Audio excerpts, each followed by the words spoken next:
Good morning po mga agri. Ngayon po ay samahan nyo kami sa unang harvest po dito sa ating mga talong. Yan, variety ng talong natin mga agri ay Calixto F1 po.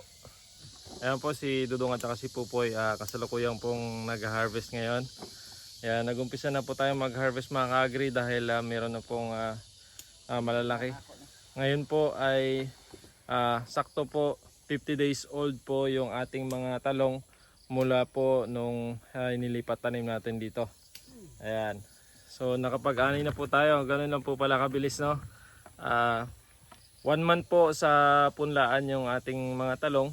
Tapos dito po sa taniman ay 50 days old na po sila ngayon.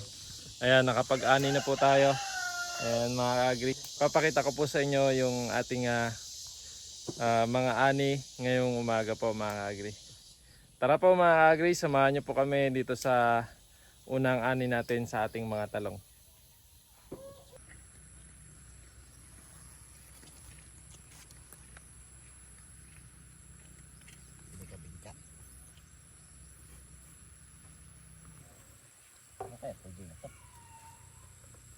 Pwede na ito di balatak.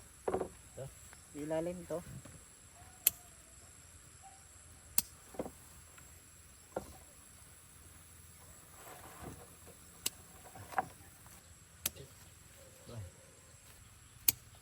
Ito yung pinakamalaki oh.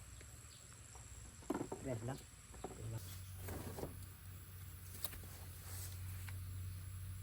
Ayaw kasi gilapit-lapit ng kamay mo sa gunting eh. Oh. Bigat na din. Mga ilang kilo na ko ito. Ito pa rin oh. Ito.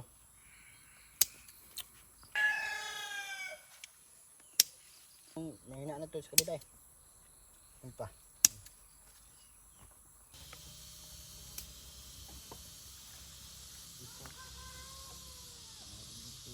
Ito, pulbutan dalawa. Hindi talaga ito.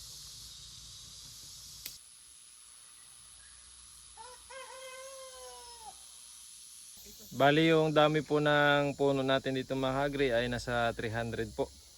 Ayan, ito po bali 5 plat po ito. Ayan po. Tara. Ano? Wala na? Ito na po mga ka-agri yung unang ani natin dito sa ating mga talong. Ayan, napakaganda po mga ka-agri.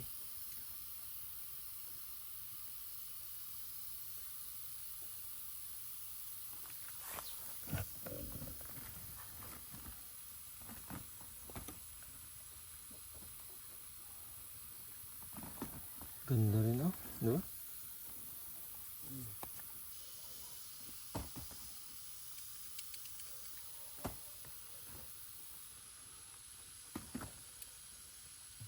Ayan mga ka-agri, nakapag-unang ani na po tayo sa ating mga talong. So ito po lahat yung naani natin sa 300 na puno mga ka-agri. Ang variety po nito ay Calixto F1. Ayan. So ngayon, ito na po yung ating produkto. Napakabilis lang po mga ka-agri. Nasa 50 days lang po sila ngayon. Mula po nung nailipat tanim natin. Ayan. Nakapag-ani na po tayo. So may mga ilan po tayo na class B. Ito po yung mga baliko. Mamaya po ika-classify natin lahat. Tapos titimbangin po natin kung ilan po yung timbang nitong unang ani natin.